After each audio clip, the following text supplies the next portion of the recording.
The signal came from deep space. Not a warning, not a threat. Just 3 letters, repeated on a dead loop, SOS. Nobody knew who sent it. The origin point was a backwater moon called Tarsus 4, on the edge of a dying star system in neutral territory. Not a single soul was registered there. No colonies, no research stations. Officially, the place was uninhabited, but the distress signal kept pulsing like a heartbeat in the black. When the Galactic Council received it, they debated protocol. The usual diplomatic response. Survey drones. Caution. But Earth didn't wait. The moment the signal hit our long-range net, we moved. Not because we were noble, not because we cared. We moved because the last time humanity ignored a cry for help from the void, 10,000 colonists were butchered by the Zenthari swarm. And nobody had done a damn thing about it. We didn't forget. Command dropped the order within minutes. Blackwatch Battalion, mobilize. 0-hour deployment. You land, you secure, you find out who screamed. I was there. 2nd Lieutenant Khan Radek, 19th Drop Company. Born on Mars, raised in the slums of Hadrian Sector. I'd seen war. I'd bled in the dunes of Theta Prime. But this felt different. There was something wrong with that signal, like it wasn't meant to reach us, like something was desperate to keep us away. We came anyway. 13 ships broke through the Tarsus system edge. A full carrier fleet, fighters, troop transports, gunships, orbit choked in with black metal and red engines, and just as we locked into orbit, the stars blinked. It wasn't poetic. It was real. One by one, the stars went out. Not blocked, not obscured. Gone, like someone had snapped their fingers and shut them off. I remember staring out of the observation deck, heart pounding in my throat, watching as the constellations collapsed into pitch. The navigator screamed. The comms officer dropped dead, eyes open, blood pouring from his nose. Nobody could explain it. Every light in the sky disappeared until we were floating in a coffin made of steel and darkness. And then the voices started. Not over radio. Inside our heads. Whispers.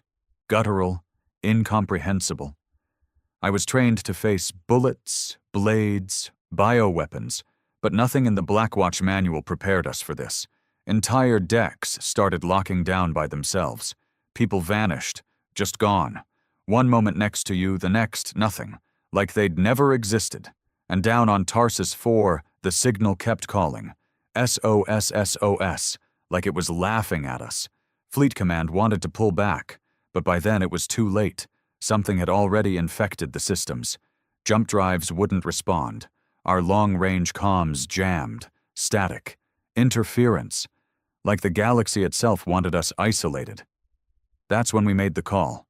Drop to surface. We weren't going to die drifting in orbit like ghosts. If something was on that moon, we'd find it. If someone called for help, we'd answer. If it was bait, we'd snap the damn trap and burn whoever said it. Dropships launched. I rode in the lead, strapped beside Captain Merrick. Cold bastard, iron nerves, zero emotion. He stared ahead like he already knew this would be the last planet he touched. When we broke atmosphere, we saw the surface. No structures, no cities, just twisted metal and the bones of something not human scattered across black sand. And carved into the valley floor, a message, miles wide, burned into the ground like a brand. You should not have come. We landed anyway. The moment boots touched soil, everything felt off. Not wrong in a textbook tactical sense. No mines, no radiation spikes, no snipers in the hills, but something deeper. Like the planet itself was holding its breath, and we were trespassing on something ancient. The terrain was jagged, dry, lifeless, black sand everywhere. No wind, no sound, no atmosphere disturbance, no fauna, no movement, not even from insects. It was like the moon was frozen in time, except for the wreckage half buried in the distance. We moved in staggered squads, keeping formation tight. Marek took point, as always, his eyes scanning everything, pulse steady like a machine. Me and 4 others followed through a shallow gorge toward the wreckage. It was twisted steel and unfamiliar alloys, bent in ways that didn't make sense. There was no scorch pattern, no impact trail. Whatever hit this ship didn't come from the outside. It looked like it had torn itself apart trying to escape. Marek knelt by the hull, ran his gloved hand over a smear of dried, dark ichor. "This isn't human," he said flatly. "No shit," I wanted to say. Nothing about this moon was human. A crackle came through the comms, then static, then a voice, not ours. "Turn back. You are not welcome here. The dead do not sleep peacefully." Everyone froze. It wasn't alien gibberish. It was English. Perfect, emotionless English. The voice of a woman. Calm, precise, synthetic. Marek stood. "Trace it." I keyed in the locator, but the signal didn't have a source. It was bouncing off the atmosphere like it was coming from everywhere. Or nowhere. Another squad reported in. They had found something about 5 clicks north, a structure half sunken in the sand. Looked like a temple. Or a tomb. We rerouted. As we approached, I noticed the sand started changing. The black became oily, almost reflective, like we were walking on the surface of a dead ocean. Our boots left no prints. The air, despite being thin, got warmer. Not just warmer. Humid. Like something was breathing underneath us. The structure towered out of the ground like a jagged fang. No entrances, just sharp lines and pillars that bent reality around them. One of our techs, Frey, tried scanning it. His gear fried instantly. Smoke poured out of the screen and he started convulsing, eyes rolled back, blood dripping from his ears. We got him stable, but he wouldn't stop whispering. Over and over. "They're still here. They never left. They're under the skin." It was Marek who found the opening.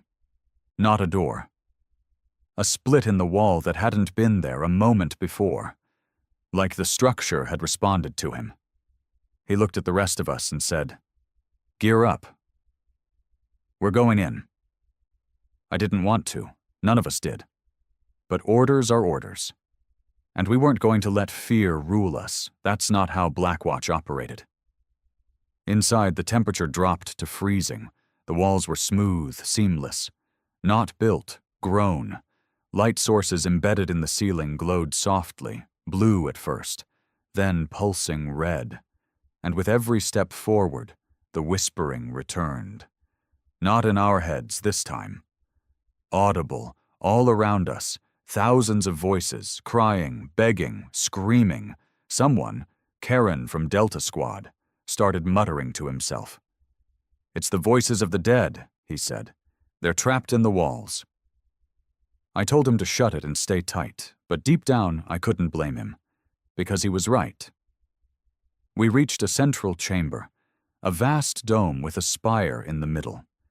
And suspended inside that spire was a human body. No gear, no clothes, skin pale, cracked like old marble, eyes wide open, and around him, etched in that unnatural metal, were dozens, hundreds of SOS messages written in every known language. The same phrase, repeated again and again. "Help us." They listened. "Now we can't make them stop." Frey, still twitching from earlier, snapped completely. He charged the spire screaming, fired his rifle at the suspended body. The bullets never hit. They just dissolved. The air around the corpse bent like it was underwater, and then everything went white. When I opened my eyes, I was outside. Alone, no gear, no weapon. Just the crushing silence of the valley. The sky above was empty. The stars were gone again. I tried to scream, but no sound came out. My throat was frozen. My ears rang. I collapsed into the sand, hyperventilating. Then a hand gripped my shoulder. Marek. He was there, alive. Blood on his cheek, helmet gone, eyes darker than I'd ever seen them. "Get up," he growled. "We're not done." I followed him, not because I trusted him, something in him had changed, but because he was the only thing I recognized in that godless place. We found the others, scattered across the valley like broken toys. Terran was curled into a ball, rocking back and forth. Frey had carved symbols into his own arms. None of them spoke anymore. Only Marek and I kept our heads, and I wasn't sure how long that would last. That's when the voice came back. "You were warned. This place is a prison, not a beacon." The sky cracked like glass above us. The dome of stars split wide open, revealing something behind it, not sky, not space, not reality, something looking down at us. We weren't alone on Tarsus 4, and the signal wasn't calling for rescue. It was calling for release. We camped in silence that night. What was left of our squad circled around a low-powered heat emitter on a ridge just outside the dome's shadow. The sky above still looked broken. No constellations, no moonlight. Just jagged streaks like cracks in glass. And behind them, movement. I sat across from Marek, but I didn't look at him. Something in his posture had changed. He wasn't sitting. He was waiting, like he was listening. The others? They were worse. Frey hadn't stopped carving those symbols into himself. His arms, chest, even his face now bore deep spirals and geometric scars.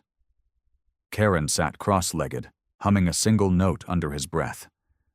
No one knew the tune, but it made the hair on my neck stand up.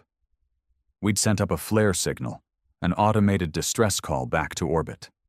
Standard Blackwatch procedure. But no reply. Not from command. Not from the fleet. We weren't even sure our signal went anywhere.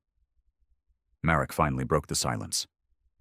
"They're still here," he said. I looked up. "Who?" "The architects, the ones this prison was built for." I stared at him. That body in the spire wasn't human, but it wasn't alien either. So what the hell are we dealing with? He turned his head slowly, eyes gleaming like oil. What we buried, long before our time. Long before any race discovered warp drives or built cities. The ones who made the stars, and then turned on them. I tried to laugh. "You saying these things? What, they killed the stars?" "They consume them," he said. "They feed on light, on gravity, on thought. The spire was the last lock, and we opened it." My blood ran cold. We weren't soldiers anymore. We were ants who had kicked a tomb open, mistaking it for a relic. Marek's voice was off. Too calm, too sure, like he'd seen this before. "I don't understand how you know all this," I said. He looked right at me, and for the first time his voice cracked. "Because I dreamed it. Every night since the order came through, I saw the stars go dark. I saw us dying, one by one. I just didn't know if it was a warning or a command." Terran started shrieking behind us, pointing to the ridge. "They're coming back. They never left. They walk in the valleys." We scrambled to our feet, rifles raised, lights sweeping. The valley was empty, but we saw footprints, not fresh ones, shifting ones.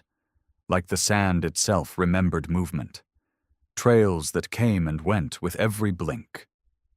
Shapes in the darkness that only existed if you didn't stare too hard. There were no life forms, no heat signatures. Just presence, all around us. Then we heard the first scream. Not from our squad, from orbit. It echoed across the atmosphere like thunder, metallic, twisted. I recognized the voice. It was Commander Harlow, our fleet lead. "They're in the system. No escape. Do not follow. Tarsus is a trap." Silence. Our comms died completely. Static. Then nothing. Not even white noise. I grabbed Marek's shoulder. "We need to get back to the drop pods. We're pulling out." He shook his head. "They're already gone." I looked past him, He was right. The dropships were gone. Not destroyed. Just missing. No debris, no signs of struggle, like they were erased from the planet itself. That's when the ground started to breathe. It didn't shake. It breathed, rising, falling, slowly, like the land itself had lungs. The black sand shifted in waves, pulsing under our feet. And then something began to rise from beneath it. At first I thought it was a building, a spire, or some kind of pylon. But it wasn't metal. It was flesh. Something long buried. Miles wide, covered in symbols, twisted anatomy, a rib cage the size of cities, eyes that weren't open, but watching. Frey walked toward it, arms wide. "They said I'd be the one," he whispered. "They told me in the dreams. I'm the speaker." I lunged after him, tried to pull him back, but Merrick stopped me. "Let him go." "What the hell is wrong with you?" I hissed. But Merrick just stared as Frey climbed the base of the thing. The not-quite-living structure bent toward him like a dog greeting its master. When Frey touched it, the sky howled, a sound like 10,000 mines shattering all at once. Then came the flood. Not water, not blood.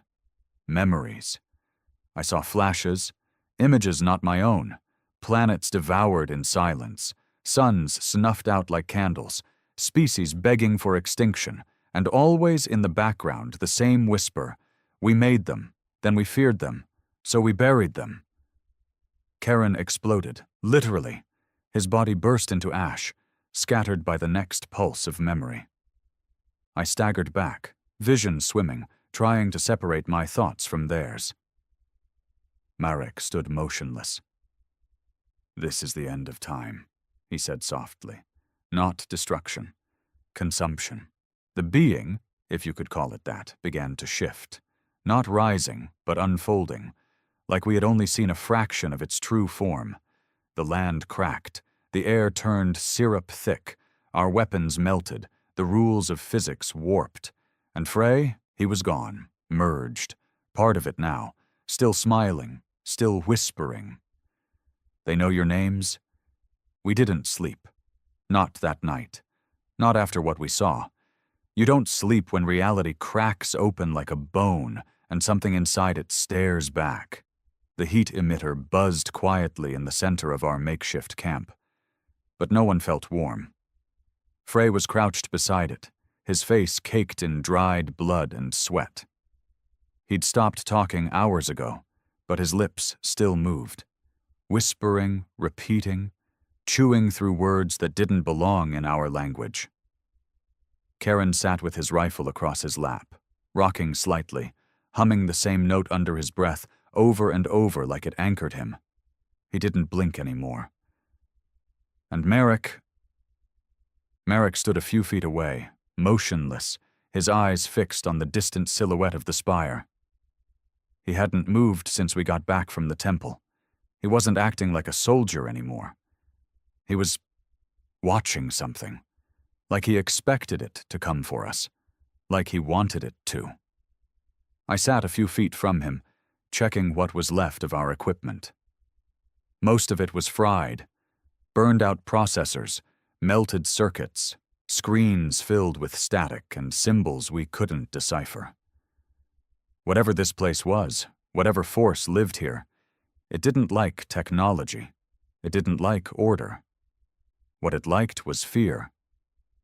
When the stars went dark again, we knew something was about to happen. It started with a tremor beneath our boots. Gentle at first, like the heartbeat of a sleeping giant, then stronger. The sand shifted, breathing. A low hum began to build in the distance. Not mechanical, not natural. It was a sound like static and breath mixed into one, a presence behind the sound. Something vast. We scrambled to our feet, weapons raised out of instinct, even though we knew they were useless now. I looked up, expecting to see another storm. But the sky had split, not figuratively, literally. The black above us cracked open like shattered glass, revealing something beyond stars. A void filled with movement, slithering massive forms gliding behind layers of space like serpents swimming beneath ice. One of them brushed against the edge of the rift, and the air around us screamed. Trees, if you could call the spiny things on the horizon trees, withered instantly. Sand crystallized underfoot. My vision blurred. Then came the voice. No communications, no speakers. It was inside us. "You were warned," it said in perfect English. "This is a tomb, not a beacon. You were not meant to come." Merrick turned slowly to face me. "They lied," he said. "Who lied?" I demanded. "The signal. The SOS. It wasn't a distress call. It was a baited hook, a lure. They sent it centuries ago, long before humans even had the tech to pick it up. It just waited. Waited for someone. Something. Curious enough to answer." "You're saying this, all of this, was meant to happen?" He nodded once. "They've been starving." The sand exploded 30 feet behind us. A spire of black stone shot up from the ground, twisted and pulsating like it had veins. Something inside it screamed. Not sound, not pressure, but mind screaming. Like it tore through every memory I had and rewrote it with fire. Karen screamed first. Not out of fear, out of joy. "They've come back," he shouted. "They told me they'd come for the worthy." He dropped his rifle, ripped off his helmet, and ran towards the spire like a man reunited with his god. I tried to grab him, but Marek held me back. "He's already gone." Karen reached the base of the spire, fell to his knees, and opened his arms wide. The thing responded. Its surface opened like a mouth, wide and wet and toothless, and swallowed him whole. No blood, no scream, just gone. I staggered back, bile rising in my throat. "Jesus." "No," Marek whispered. "Not even close." Frey stood then, eyes empty. His skin was cracked, veined with black lines that pulsed with faint red light. "I can hear them," he said. "They remember the stars being born. They remember watching the first sun scream as it was eaten." He looked up at the split sky, smiling like a child seeing fireworks. They showed me what it looks like when reality weeps." "Merrick, we have to get out of here," I said, turning to him. "We need to make a break for the backup LZ. There might be an emergency shuttle buried there." "No point," he said calmly. "You can't leave a nightmare you were born into." I raised my weapon at him. "Back off." He didn't flinch. "Shoot if you want. But you know I'm right. You felt it too. This isn't just a planet, it's a seal, and we cracked it." He stepped closer. Slow. Deliberate. "It wants you. You've seen it in your dreams, haven't you? The spirals. The whispers. You think that started here?" I lowered the gun slowly, because he was right. Even before we landed, I'd been dreaming of red sand, of black skies and whispering voices. I'd dismissed it as stress, combat trauma. But this wasn't stress. This wasn't madness. This was contact. Suddenly the ground beneath the camp groaned, a thunderous rumble that sent us all to our knees. The sand around the spire began to pull away, sucked into the earth as if draining down some colossal plug hole. Then it emerged. A head. But not a head. A shape. A form so large and abstract it didn't make sense to look at directly. Dozens of eyes blinked open along its surface, some like human eyes, some like insects, others like dying suns. Limbs extended in every direction, shifting between tentacles, wings, blades, and other things we had no names for. Frey dropped to his knees, sobbing with joy. "The first of them has awakened," he whispered. "The Eater of Orbits." It saw us, not with eyes, not with hate, but with hunger. Reality bent around it. The air screamed. My HUD glitched and failed completely. colors inverting, the earth twisted, and then it spoke, not in English, not in any language, but in a raw signal, something ancient and massive and final. I felt every cell in my body respond, not with pain, but with surrender. Merrick walked toward it. "I see now," he said, voice almost loving. "We were never meant to rule the stars. We were meant to feed them." He kept walking. I shouted, screamed, ran after him, but it was too late. The creature extended something toward him, not a hand, not a limb, just presence. And Merrick vanished, not in a flash, not in a scream, just gone, like he had never been. I stood alone on the ridge, breathing hard, tears freezing against my cheeks. And that was when the second one woke. From the distant horizon, a second crack tore through the ground. Another shape rose, larger, darker, pulsing with sound and memory. I heard cries of other species, languages long dead, battles never recorded, all inside it. They weren't just here. They were returning. The sky cracked again. The rift widened. And through it, the stars began to fall, one by one, like embers snuffed out by a storm. Not naturally, not astronomically. Eaten. By the time I turned around, Frey was gone. So was the spire. So was our camp. I stood alone in a black desert under a broken sky, and I finally understood. We hadn't answered a distress call. We were the distress. We were the last spark of a match tossed into a room soaked in memory, madness, and blood. And now the fire had come. The sand was gone. Not just under my feet, everywhere. Erased. The desert, the structures, the sky itself. Everything I'd known on Tarsus IV had been replaced by something else. I stood at the edge of a landscape that should not exist. The ground was a glassy, semi-organic surface, stretching in every direction like the inside of a dying eye. Pulses of red and black throbbed underfoot.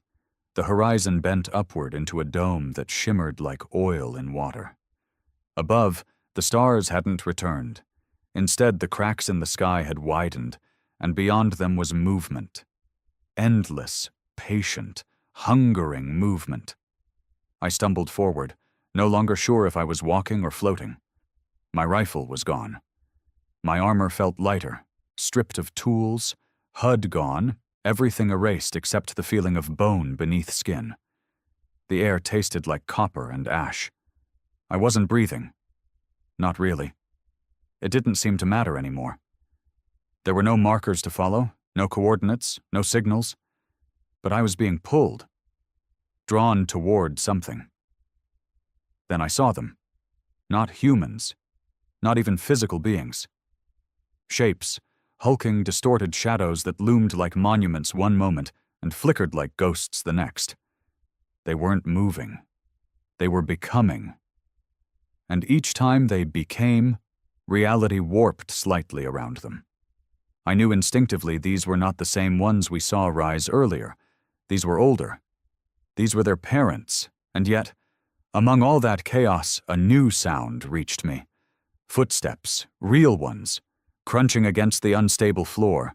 I turned sharply and saw a man walking toward me. Human. At least, that's what I thought at first. He wore no suit, no armor, just a long, tattered coat and bare feet. His skin was pale, translucent in places, and glowing faintly with pulses of red, like the world itself had merged with him. His eyes were deep, so deep they looked hollow. Yet there was a presence in them, something impossibly old and painfully aware. "You're not supposed to be here," he said, voice soft. I stepped back. "Who the hell are you?" "I was like you once," he said, pausing. "Blackwatch Division, Recon. Name doesn't matter. I answered the first call. 300 years ago." I blinked. "That's not possible. There was no mission logged. No survivors." "There weren't," he said. "We weren't meant to survive. We were meant to start the cycle." He walked past me toward one of the looming shapes in the distance. I tried to warn them. The Council. The Earth Command. No one listened. They buried the data, sealed off the outer systems, but the message, it waited. It always waits. He turned to face me again. And now you brought them food.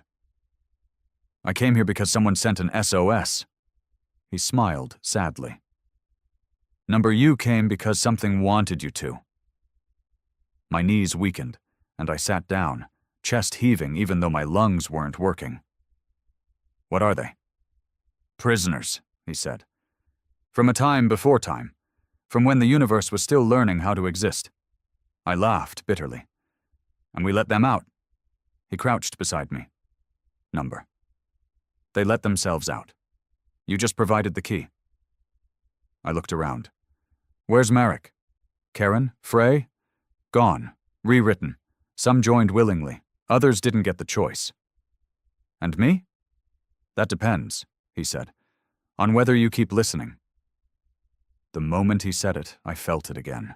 That whisper, the one that didn't come through my ears. It breathed into my skull. It was patient. Curious, as if it was testing my resistance. They want inside, I murmured. He nodded. They're not creatures. Not in the way you think. They're ideas, living concepts. Once they're inside your thoughts, they shape your mind like clay. You remember things that never happened. You see places that don't exist. You become what they were. What were they? He stood. Gods and monsters, depending on who's telling the story.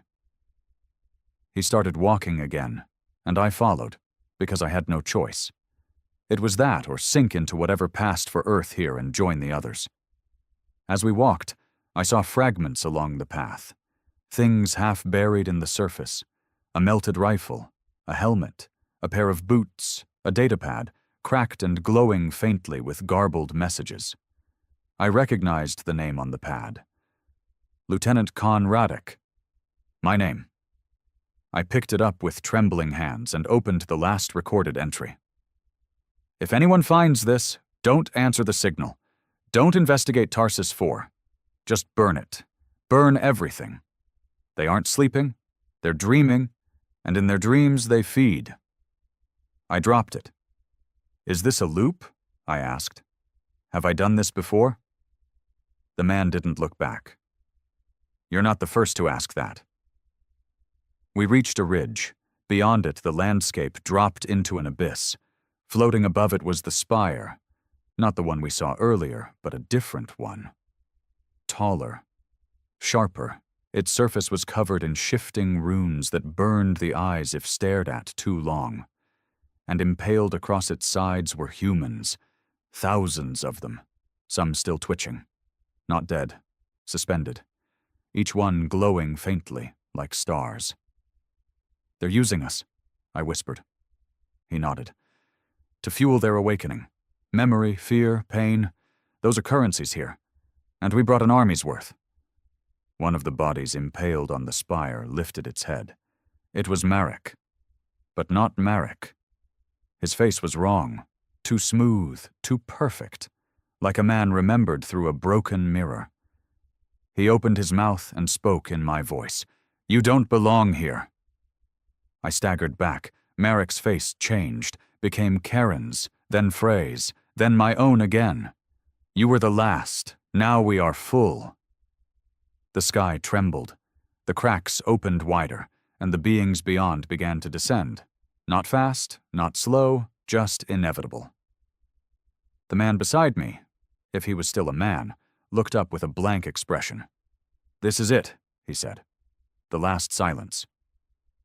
I turned to him, desperate. There has to be a way out, a way to stop it. He didn't answer, just pointed to his chest. And that's when I saw it. A scar. A long, straight scar, glowing with a faint blue pulse. It wasn't natural. It was a gate, a containment lock. I've been holding them back, he said. All this time, I've been the cage. You're a key, I whispered. He nodded. And I'm breaking. His knees buckled, and he dropped to the ground. "I need you to run," he said. "One last time. Take what you've seen. Take what you remember, and find anyone who'll believe you. But if I go, they'll follow," he said. "Yes. But at least they'll know we fought. At least they'll know we tried." The spire behind us screamed.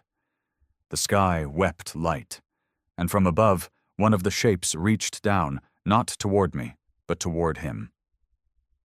"I'm opening the lock," he said. "Now run!" I didn't argue. I turned and ran, across a landscape that was no longer land, through time that no longer flowed, with thoughts that were no longer mine. And behind me, the world ended. I don't remember how I escaped. I didn't run through a jungle, or over hills, or across ruined plains like the stories say. There were no coordinates, no stars to guide me. Just a blinding pull, like something slamming through space and thought, yanking my consciousness through a tunnel too narrow for flesh. I didn't breathe. I didn't think. I just exited. And when I opened my eyes, I was in orbit, inside a decompression chamber, still suited, still armed, but shaking, covered in something cold and slick that wasn't blood, wasn't oil, wasn't anything I'd ever seen. I scrubbed at it furiously, but it soaked through the gloves. The scent was burned metal and rot. Emergency lights flashed in the chamber. The air stank of ozone. Something had gone wrong up here, catastrophically. I stumbled into the corridor, boots clanging against metal. Walls were scorched, vents blown out. The lights overhead flickered. This wasn't a ship in flight. It was adrift. Gravity was still on, but barely. Every few steps I'd lift a little higher than I should. No one responded to my hails. Comms were dead. No answer on any Blackwatch channels. I tried fallback frequencies. Nothing. The silence told me everything I needed to know. We lost orbit control. We lost the fleet. The last thing we saw from Tarsus 4 was the sky breaking. And I had a sick feeling the break hadn't been contained to just the moon.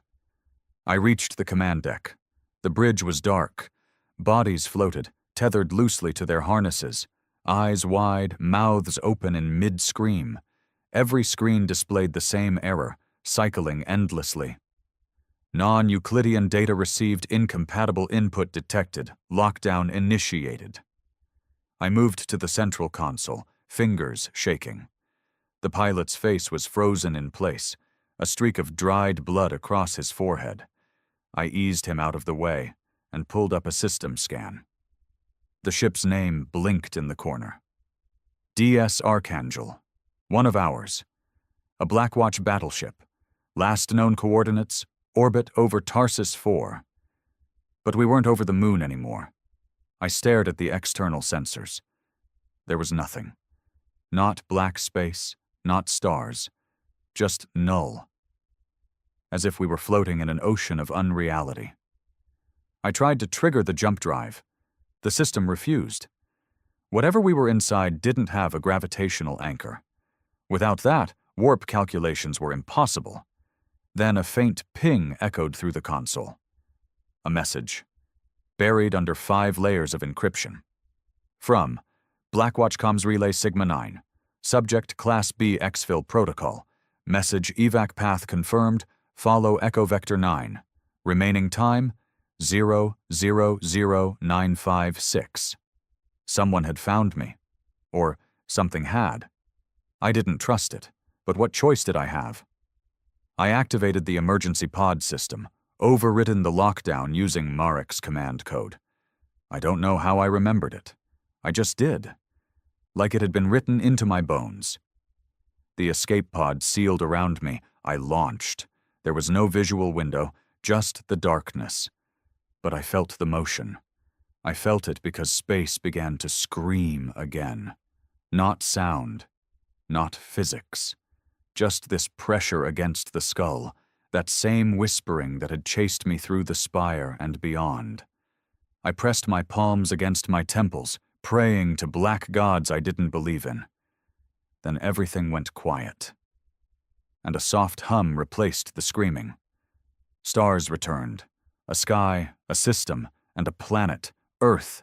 The capsule drifted into low orbit, auto-tagging a Blackwatch base far below, station HALYARD, Arctic Zone, secured for deep space recon logistics.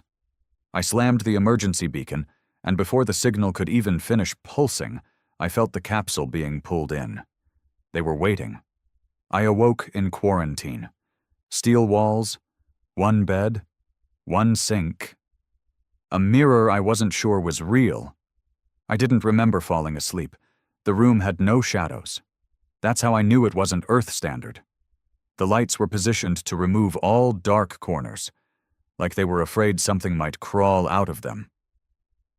An hour passed before the door hissed open. A man stepped in. He wore no rank, no name tag. Clean suit, pale eyes. "You're Lieutenant Khan Radek," he said flatly. "Assigned to 19th Drop Company, dispatched to Tarsus 4 11 days ago. Is that correct?" I nodded. "You were presumed KIA along with 213 personnel."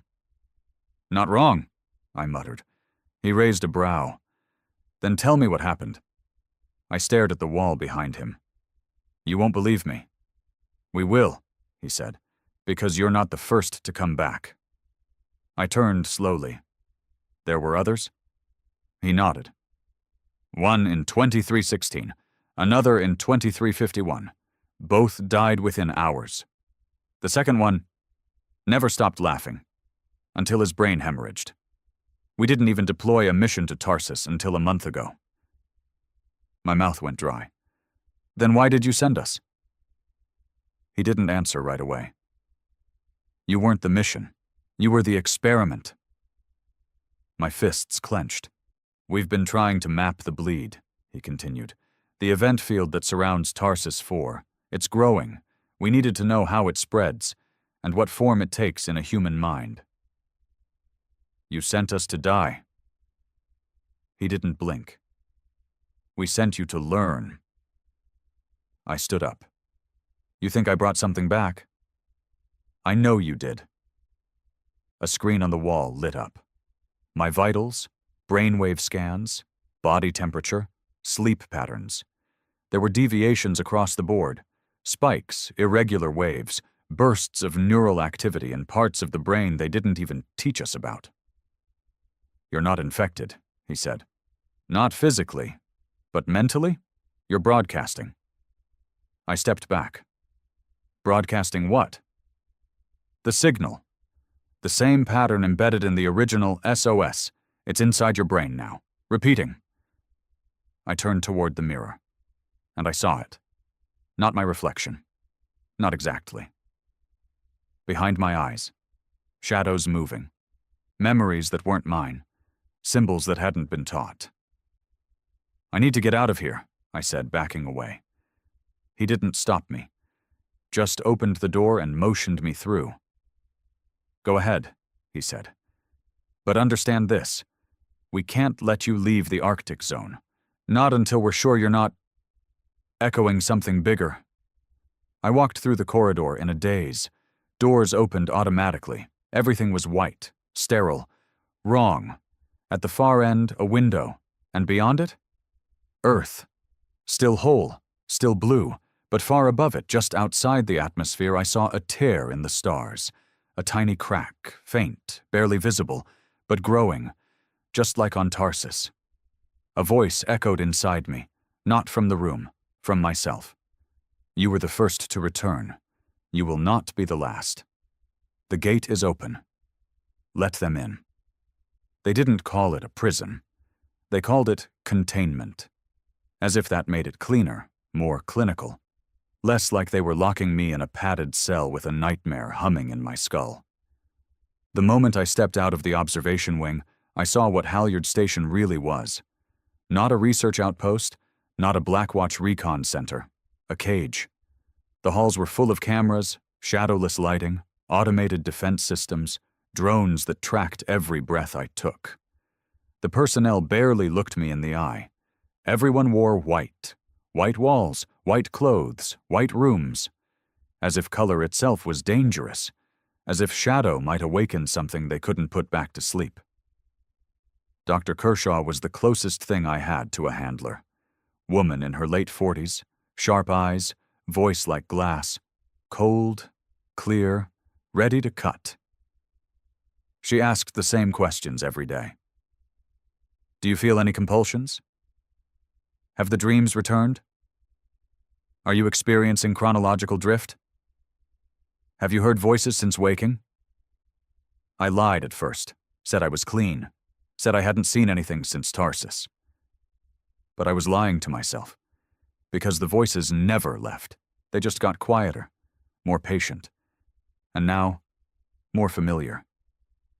They gave me a room, 12 feet by 12 feet, steel and silence, a cot bolted to the floor, a desk, a single button on the wall labeled emergency, no mirrors, no screens, no connection to the outside world. I kept asking about Earth. They kept ignoring the question. It was 2 weeks before Kershaw finally answered. Containment is no longer isolated, she said one morning. We've registered 11 atmospheric anomalies over the southern hemisphere, 8 in orbit, 3 near sea level. All match Tarsus signal bleed patterns. Then you need to start evacuating cities, I told her. You need to quarantine global comms, shut down satellite networks. She shook her head. It's already inside. The words hit harder than any bullet. What do you mean, inside? She pulled up a display on her tablet, one of the few times they let me see classified data. Dozens of names, all flagged with red alerts, personnel, civilian, military. They dreamed of the spire, she said softly. Every one of them, unconnected, unrelated, spread across 6 continents. Some had never left Earth. Are you saying the signal can reach people without contact? She hesitated. Number, we're saying someone brought it back, someone who made it contagious. And then she looked at me, right at me, not like a scientist, like someone standing too close to a bomb they couldn't defuse.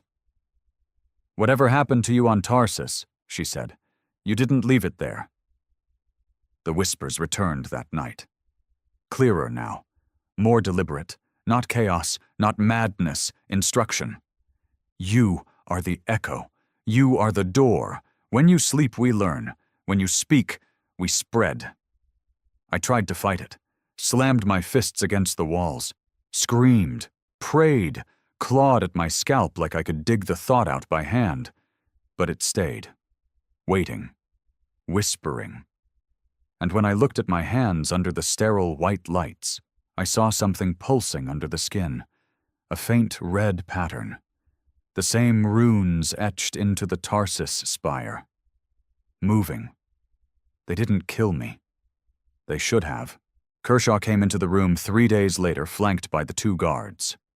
No warning. You're not safe anymore, she said. For you or anyone else. I nodded, because I already knew. What are you going to do? I asked. She didn't answer. They injected me with something that burned like acid. I fell hard. No strength to fight. Just the cold of the floor and the echo of footsteps fading as they walked away. When I woke up, I wasn't in Halyard anymore. I was in a black site. Subarctic Compound 23. No name, no emblem, just a number. This place was different. Halyard was cold, but clinical. This place felt like a crypt.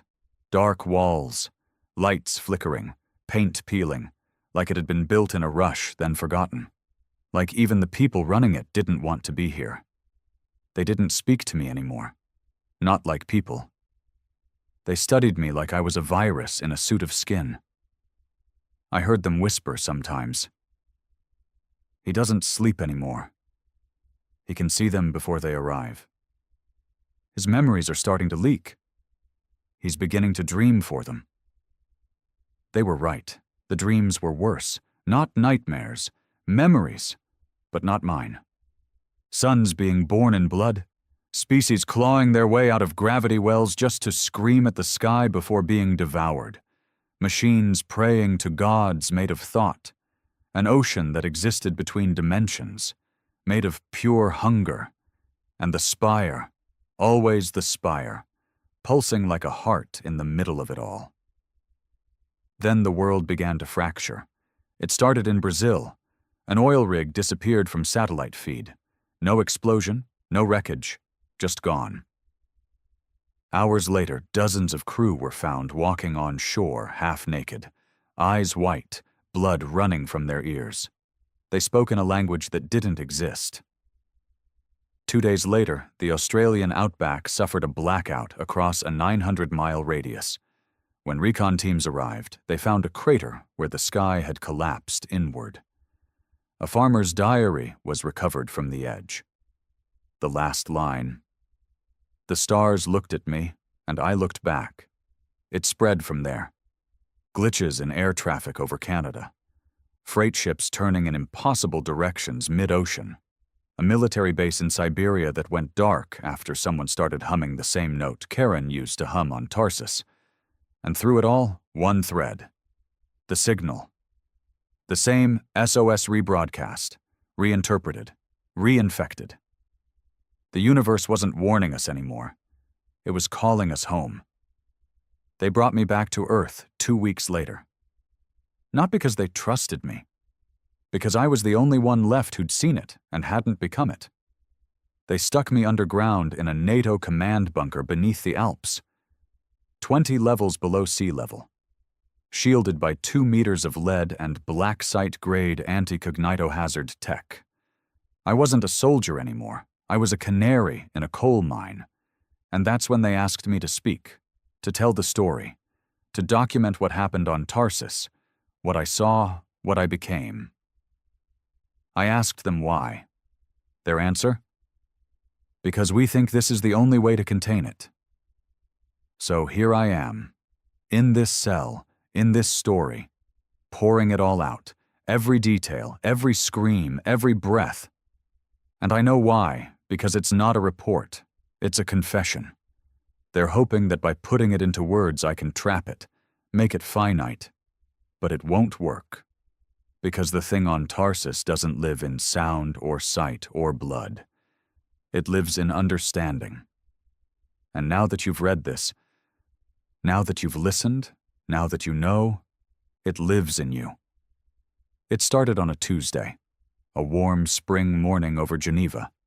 Blue sky, civilians walking, laughing, checking news feeds that buzzed with cautious optimism, economic rebounds, diplomatic summits, fusion energy milestones. And then every screen in the city turned to black. Not a hack, not a system crash, just black. And then came the message. It wasn't text, not a voice, not even an image, just a sensation. Everyone who saw it, every man, woman, child, felt the same thing at the same time. Something beneath the skin has opened its eyes. Within minutes, people began to bleed. Nosebleeds, eye bleeds, seizures. Some curled into fetal positions, mumbling in foreign tongues. Others walked straight into traffic, muttering the same phrase on loop. "We are the spire now." I didn't see it happen. They had me underground, 2,000 feet below the Swiss Alps, locked in a psychometric chamber, covered in bio-trackers and neural inhibitors. My memories were being downloaded. Scraped, mapped. They called it containment via narrative dissection. I called it what it was, dissection. They thought they were studying me. They didn't realize I was changing them. Colonel Vance, lead security liaison for NATO Spire Defense Task Force, was the first to crack. It didn't happen with screaming or madness. He just stopped blinking. Sat across from me one afternoon during a routine interrogation, staring, silent, one hand twitching. Then he smiled. Just once. "You left something on the moon," he said. My pulse spiked. "What?" Vance leaned forward. "Do you want to go back and get it?" I slammed the emergency override. By the time they pulled me out, Vance had slit his wrists with his own security badge. The blood pattern spelled 4 words across the table. "The door is hungry." They moved me again. New site, new handlers. Only this time the walls weren't white. They were obsidian. Matte black chambers, 0 reflections. Dim light from far above, filtered through thin slits in the ceiling. Every person in this facility wore optic dampeners and noise-canceling hoods. They didn't speak. They wrote everything. I asked the first doctor I saw why. He scribbled on a notepad. "Words are safer when caged on paper. Thought is too loud now." Even their pens were disposable. Single use. Burned after every sentence. That's how far we'd fallen. They weren't trying to stop the infection. They were trying to outlast it. The turning point came on day 11. I was asleep. Deep, chemically enforced sleep, when the alarms went off. A vibration first. Then red lights strobing against the cell walls. The sound of distant gunfire, muted by bulkheads, but still unmistakable. I sat up. My wrists were strapped to the bed. Standard protocol now. The door opened, and for the first time in weeks, someone spoke aloud. "We need to get you out." It was Kershaw. She looked different. Gaunt, pale, her eyes rimmed with black, but still her. "Where are we?" I asked. "No time. Listen. Site 12 is compromised. Something came through the rift in Siberia. We didn't contain it fast enough. It found a way to mirror through human minds, through the ones who dream." She undid the straps. My skin burned at her touch. "You're a carrier," she said, "but you're also a firewall. Somehow you're slowing it down. You think like them, but you're still you. And that's why we need you to see something." She handed me a black headset. I stared at it. "What is it?" "A memory filter. It'll let you see what the infected see without letting it in. But it's a one-way trip. Once you start seeing it, you'll never unsee it." I put it on. The world blinked. I wasn't in the facility anymore. I was standing in the middle of London. Except, it wasn't London anymore. Big Ben was half melted. Buildings stretched at impossible angles, like they'd been twisted by giants. The sky rippled with purple veins. People moved like marionettes, jerky, looping movements, mouths agape, eyes flashing with symbols, not pupils, symbols. Runes I'd seen on Tarsus, in the spire, etched into my skin during the worst dreams, and all around them, the whisper. We were gods before thought. Now we will wear thought like skin. I stumbled through the illusion, knowing it was an overlay, a filtered feed, but still unable to breathe right. The world was shifting. Not just infected, rewritten, and at the center of it all, high above the Thames, floated a new spire, alive, feeding, growing. I tore the headset off, gasping. Blood leaked from my nose. Kershaw steadied me. "You see now," she said. "They're not taking the planet. They're remaking it," I whispered. She nodded. "Thought first, then matter." I wanted to scream, to run, to find something I could shoot, stab, burn, but there was nothing. You can't shoot a virus that speaks in dreams.